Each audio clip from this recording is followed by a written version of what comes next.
Hi, everyone. Welcome to Coffee with Cam. I'm Corrine Stephanie, the host of this YouTube series. On today's episode, I had the opportunity to sit down with my special guest, Rob Barlow. Rob Barlow's story of his career, how he started, and how he overcame the challenges and obstacles put in front of him with passion and drive is truly inspiring. So I invite you guys to grab a cup of coffee, sit back, and enjoy today's Coffee with Cam. We started my journey when I was in public school. I had a teacher who made us do this, what does your future look like kind of thing. And so I actually wrote down that I wanted to be a CEO. And at the time, I didn't realize that there was even such a thing as being an entrepreneur. But well, my father had this little company, this little electrical company, and when I was 14, I helped him all summer, and we'd get up at 4 in the morning and work till 10 at night, and I really thought it was a lot of fun. So when the opportunity came, I said, "Yeah, of course I want to, be a CEO, and I want to go to Harvard too." And so my parents, they were like, "Oh geez, you want to go to Harvard? That's kind of like living beyond our means." And I came from an environment which is very blue collar, like you were either worked in forestry or mining, or you were a farmer, or maybe even went and worked at the local steel plant. And so it was kind of like, oh, okay, so my expectations are a little bit higher than they need to be. But in hindsight, I think today we would say to people, you should have a dream and you should actually go for it. And at the time, I decided actually I wasn't going to be let down by the environment or the constraints that I was surrounded by.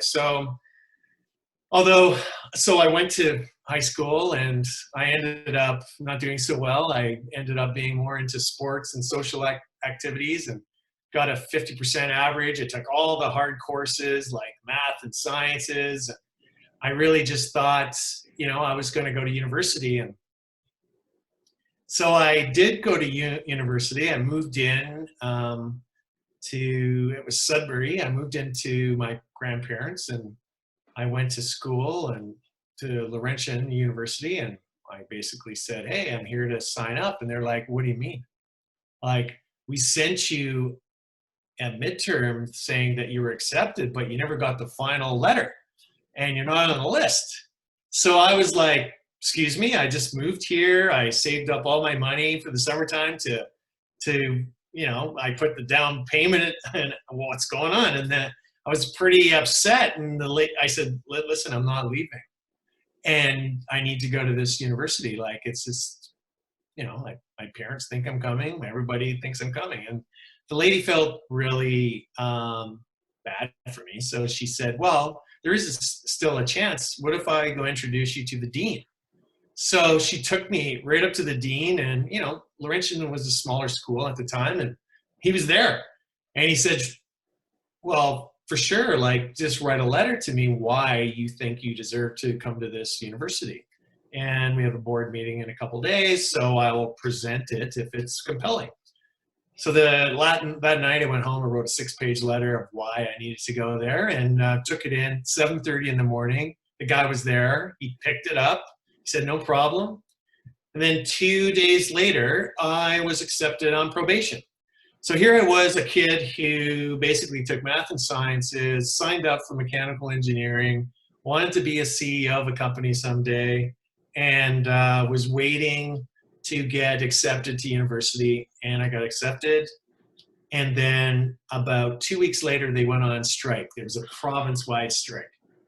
So I was like, well, I'll wait this out. But then I decided, like, perhaps I need to go back to high school, get better marks, take the opportunity. It looked like this was going to be a long strike, and it was. And by that time, my father had said to me, after about 3 months of being in high school, he says, "Okay, well, university is not for everybody. There's a there's a job offer that you could take at Ontario Hydro. You know, you're a big guy. They like linemen. You kind of fit the mold. So why don't you be a lineman? And I was like, oh, well, okay, I guess he's right. I would make more money working for the Ontario government than I would going to university and getting debt. And so that's what I did. And it's quite funny. I talk about it in my TED talk about the interview, and it was really just a couple questions. Do you play hockey, and how long is your reach? But I did get hired as a lineman. I spent 12 years there. I ended up, climbing towers and working in the forest with big swamp tractors, driving transport trucks at 19, and doing helicopter work, and it was really exciting. But all this time I still wanted to do my own thing, so I started to read things like the business section on the Financial Post, or I even basically went to the local coffee shop and ended up befriending small business owners, and like the pharmacist, and the local doctor and the town clerk. So I learned that there was another economy out there, like people were buying properties and investing in them. There was other ways to make money, so I started to do that. And then meantime, I was always in the back of my mind thinking, there has to be something else for me. I really do still want to, do my own thing and be a CEO. And so after about, I think it was about 12 years, a friend of mine came up to me and he's like, you talk about doing something, there's a new company, it's a startup company, and it's called ClearNet. And the whole time, the reason he brought it up was because I actually, the whole time I was a lineman, always figured that, boy, like there's no access to the internet, there's no telecommunications, there's nothing. I would go to indigenous reserves and, it was pretty pathetic. Like there was nothing. And so he brought this up because we were talking. He says, well, Rob, you're not happy where you're at. You could definitely do more. And there's this new startup. And so then I did some research, and I actually decided to take the leap. I left Ontario Hydro, and I ended up, taking a part-time job on contract, making way less money, and started to develop a different brand and a different meaning, because I was actually working at a company that was bringing, telecommunications to people who could use it for work, and they could, it was connecting us. And so I was really impassioned by that. And at that point, I realized I had a mission, and my mission was to, help the underserved, whether it was communities or people, and use technology to do it. And so I've always kept that theme. When I was at ClearNet, I took all the projects on that nobody else wanted. I was like, well, what's the worst thing that can happen? I'm not going to hurt myself. I'm going to fall off a pole and break a leg or get electrocuted. Like, why are people afraid to do this? I couldn't understand, like, why people wouldn't want to do this. And so I ended up doing all kinds of things, from software projects to data centers to, the 4G network. So I ended up rolling out all this new technology and had the best training and best mentors who still to this day are my friends. I grew with the company, it got bought by TELUS, and then I decided to do my own thing. I, went and started a telecommunications company on my own. It was outside of Canada at first, and then it ended up being inside of Canada. We basically delivered broadband to underserved markets, which, if you think about it, for every 10% of broadband extension into the geographies and places that we live, it increases gross domestic product for a country by 1%. Wow. So it's like this infrastructure investment that nobody really wants to pay for, but it has all this benefit. And so building my own company, I eventually ended up needing a lot more capital to build it. We basically had about $70 million in investment. We needed a lot more, and so I actually ended up finding a funder. They actually bought it, and it's still a going concern today. And so basically, if you look at my career path, when I started my company in 2008, all the things that were hard became opportunities. So if you look back, I started in 2008. I had governments that I was working for rip up purchase orders for $750,000. They basically said, if the United States has got the flu, we're on life support, so we can't pay you. And it's a little like what's happening today, except today it's happening domestically. In 2008, the Canadian market was fairly okay. The United States market was terrible, and everywhere around it was worse. And so if I look back on that, one of the things is that companies actually grow with the growth of the economy. So if somebody starts a company today, they're actually going to grow with it as we grow out of this. It may take a lot longer than we think, but it just means there's a lot more opportunity. It's an opportunity to sit back and say, hey, those changes that I didn't want to make because it was going to be difficult, well, now I have to make them. And it's a really good way to clean up the balance sheet. It's a good way to rejuvenate teams that need a fresh start. It's a good way to pivot and into different markets. It's a good way to digitize your digital transformation of your company. It's a good way to start looking at enterprise risk. If you haven't already, then because it's going to happen again, you're going to be prepared.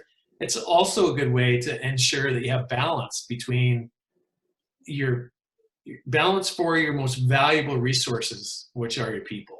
And I think this is a good level playing field and sets us all on a reset. And it's not that bad. And because really, I mean, people are having a hard time. And I can equate that feeling to, like, one time I think it was in 2008, I had 20 people working for us and we didn't have enough money for payroll at Christmas. I ended up getting a short-term loan, personal security on the company for $100,000 to make payroll because I knew we were going to get paid after Christmas. And it ended up being at 33% interest. Wow. Now, you got to do stuff like that to survive, though. So this is a way to test the resiliency of yourself personally. And I think that one of the things is, in today's environment, it's now recognized that we're all in the same boat. And so you can test your resiliency. You can push forward. There's a lot more support than there was in 2008. And, I think the strong companies who are adaptable to change will survive. And, it's going to create a better market for us all.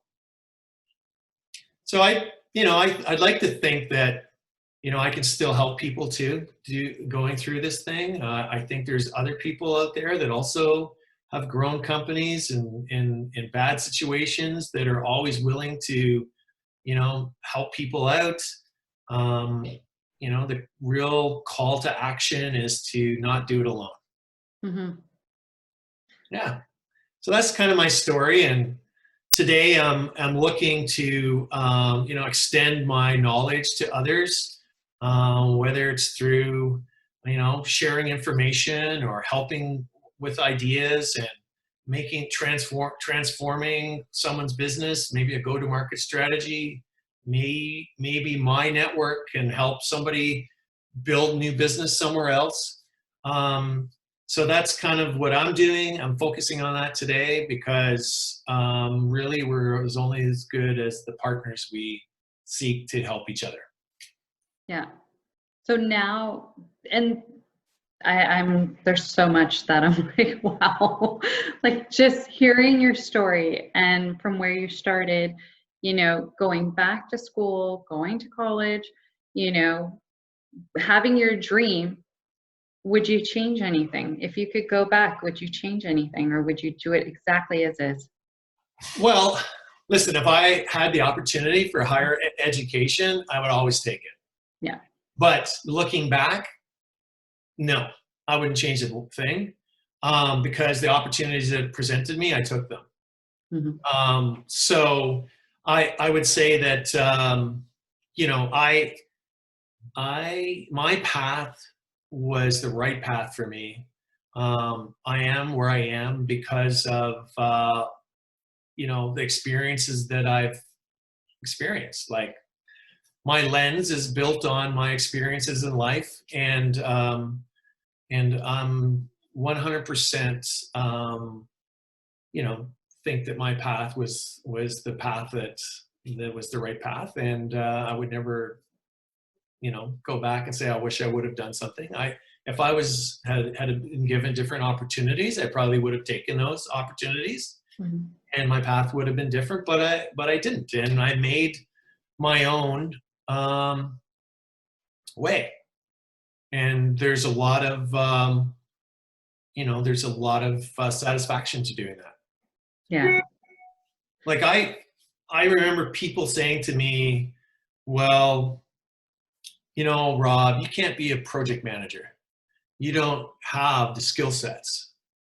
And I was like, what? You're supposed to help me. Like I went to this career counselor one time. They're like, well, how do you think you're going to get that kind of job? You're not a project manager in IT. Well, I was a certified PMP, and like 4 years later, probably because that person said I couldn't do it.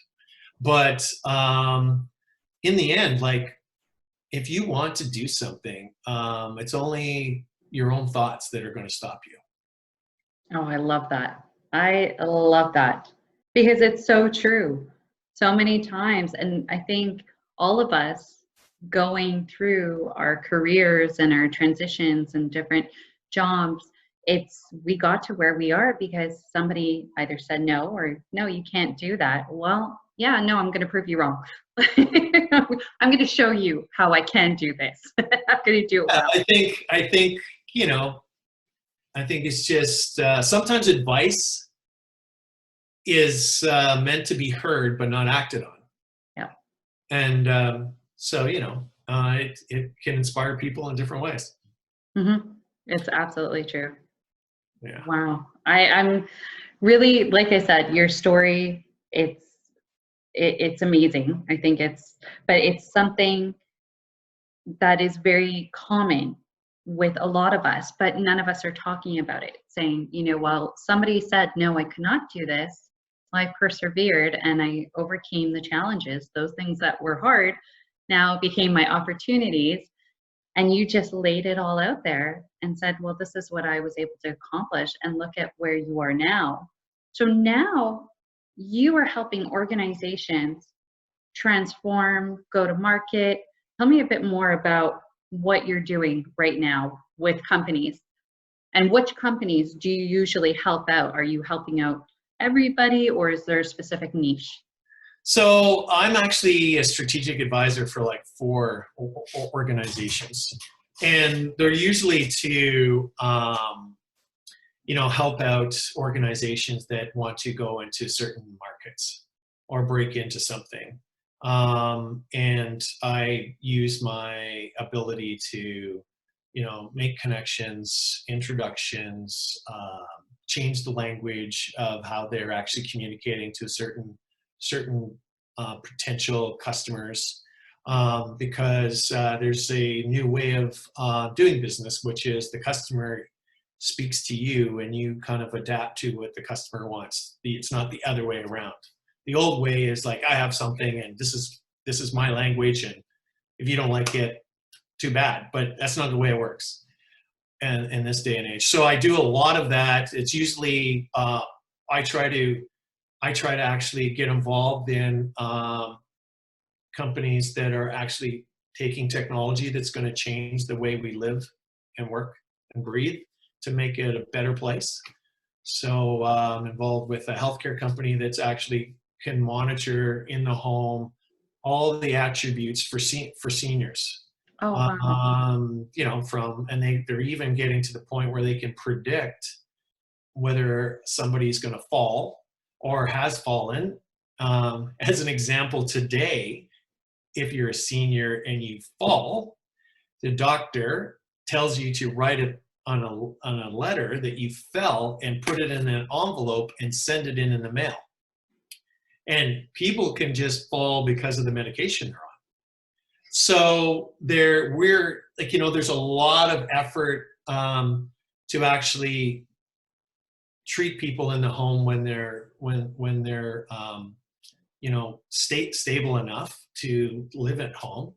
And so I think there's lots of room for improvement in the healthcare system. The other organization that I'm part of is it's an accelerator for plant-based technology companies and agri-tech companies they're micro ag tech, it's called. And so I believe that agriculture and plant-based solutions are good for climate change, and we need to improve it. And I also believe that, you know, Canada is going to be the breadbasket of the world, and we need to be really smart about this stuff, and we need to be the leader in this space. And so that's the kind of organizations I help. I help organizations who are coming from other countries that want to break into Canada. Okay. I help organizations that have developed a product but really want to sell it correctly. And I do that by just matching them up with the right consultants, you know, making introductions. And I just believe that that's how you have to get things done this day and age. It's based on we all should be helping each other. So, yeah.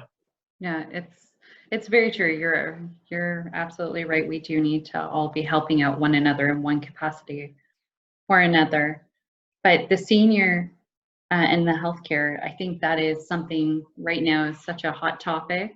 Well, especially here in Quebec, it's such a hot topic, and it is so needed. So that's amazing. I can't wait to see what comes from that. I really. Yeah. Well, the thing about it is, right now, it's like the problems are so bad in healthcare that it's like focusing on the fire first and not having the opportunity to actually make things better longer term. So that's the problem with healthcare, right? It's been underinvested for many, many years, and now we're actually seeing some of the outcomes of that. These are symptoms of something that needs technology to actually make it better. And there's, you know, Canada's a different, you know, it's like having every province has its own healthcare strategy. Mm-hmm. But I'm not a healthcare expert at all. I'm just somebody who actually knows technology and says, hey, I think this is going to solve a problem. Mm-hmm. So I think that's also an important point. Like, in today's market, you can't create stuff and try to find a problem. You have to actually create things, and the problem already exists, and someone wants to pay for it in less than 6 months because you're changing the way they do things. You're adding that much value.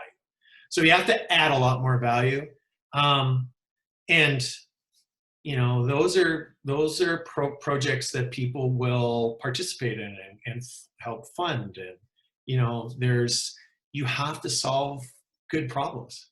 Mm-hmm. Yeah, you have to be the problem solver, not Yeah. Yeah. So now you're doing this.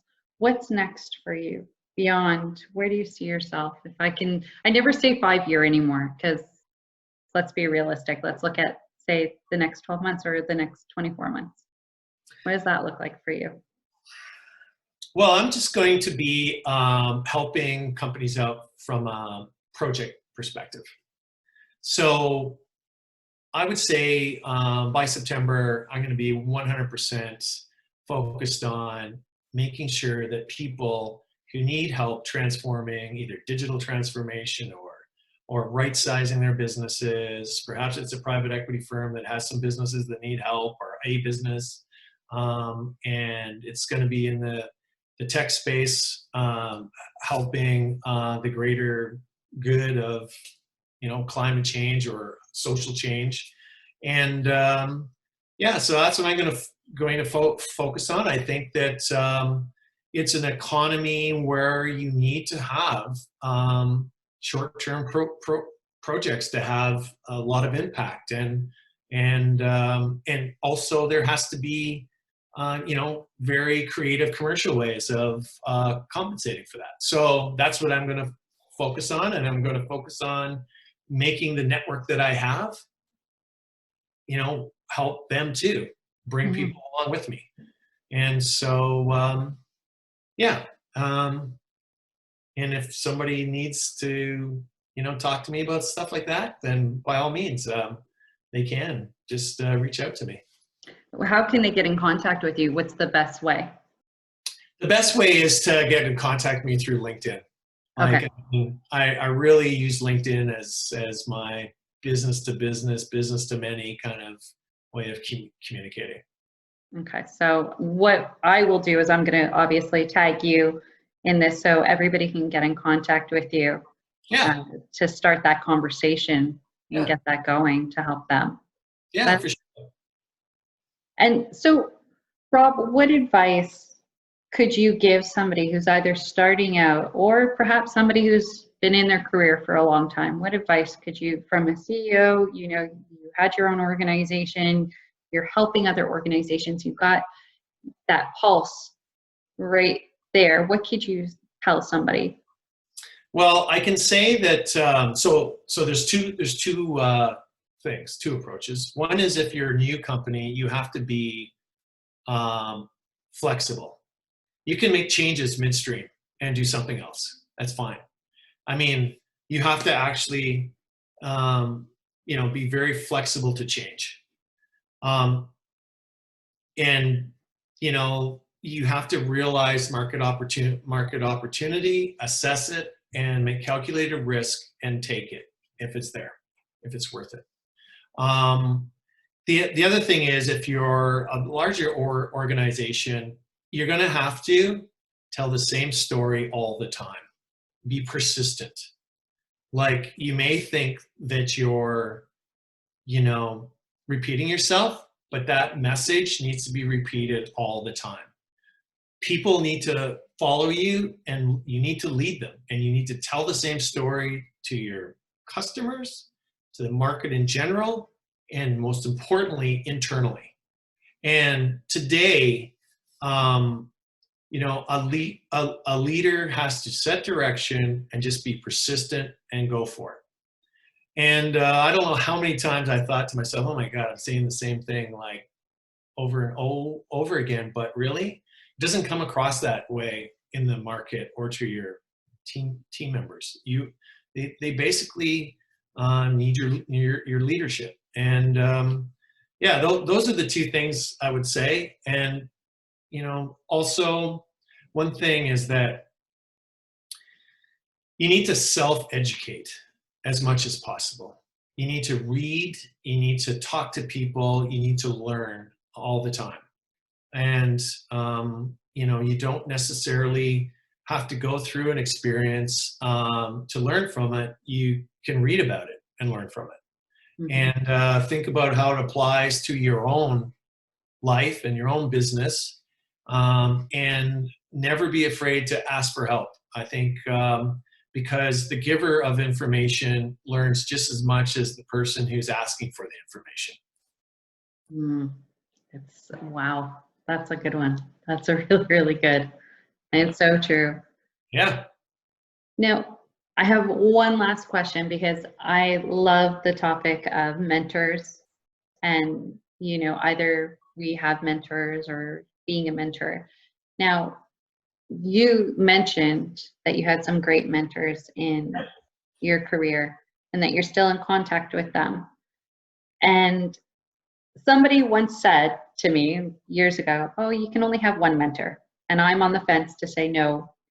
Depending on where you are in your career, you will have a mentor, somebody who's going to guide you to where you need to go. Now, what's your take on that? So I mentioned the fact before that all advice is to be taken based on whether it fits you, right? Mm-hmm. And mentors are just one area of that, they hopefully will be helping you along the path, helping you make your own decisions. Um, mentors you should have many mentors. I call them the coffee shop mentors. Like I have them still to this day.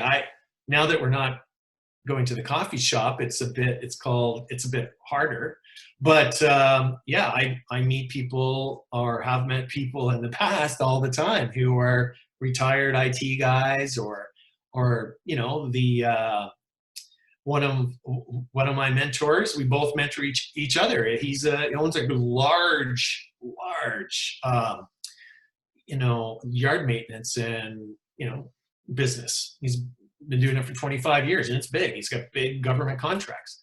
So, and then I have other mentors who are very successful running large tier one Canadian telcos and was spending billions of dollars a year. So really, I'd say that having multiple types of mentors is very important. There's great organizations too, like chambers of commerce. I don't know if people even realize that, but that's the easiest source of mentors you can get because there's all different, you know, um, types of businesses there. You got from a physiotherapist to the person who owns the local franchise of McDonald's, or it's really you have to build your own network and not be afraid to ask others for help in things you're experiencing because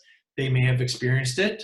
Um, and there's certain people that are really good at career development and they went to school for it and stuff. Well, that's actually a different. I kind of categorize that as not really. It's a mentor, but it's not an experienced mentor. That's somebody who knows the methods and methodology that you need to take to help you grow. So, yeah, never just have one mentor. Some of the most successful people have many. I agree. I agree. Like I'm thinking, I saw Inside Bill's Brain on Netflix, which I'm really a big, supporter of the Gates Foundation, and he's got Warren Buffett as a mentor. And Warren Buffett has Bill Gates as a mentor. It's like and they have many mentors, all of them. So. Can you imagine just to have either one as a mentor, the information that they would be able to share and inspire, even from a distance, the inspiration that they give to others is. Yeah, like there's nothing wrong with reading books and watching TV. You have great people. Like that's how you learn. Exactly. I am just honestly so honored to have sat with you, and well, even though we're at a distance, but to have coffee with you today and for you to have shared with me, your experiences and the takeaways that I have from today's conversation. Wow. I am inspired again, again from the TED Talk, and now I'm inspired again. Well, thank you very much. And I think I just want to leave everybody with one thing, that in today's day and age, and the way we are today. Vulnerability is a strength. Mhm. And people need to recognize that, sharing the good and the bad is okay. You know, you gotta vulnerability is what builds relationships. So Yeah, you were right. You were absolutely right. Well, thank you so much for sitting with me. And I am going to let everybody know how you guys can get in contact with Rob. All of his contact information will be in the comment sections of this video. And I thank you, Rob, for being my guest today. And I thank you for tuning in to Coffee with Cam. Have a great day, everybody. Thank you. thank you.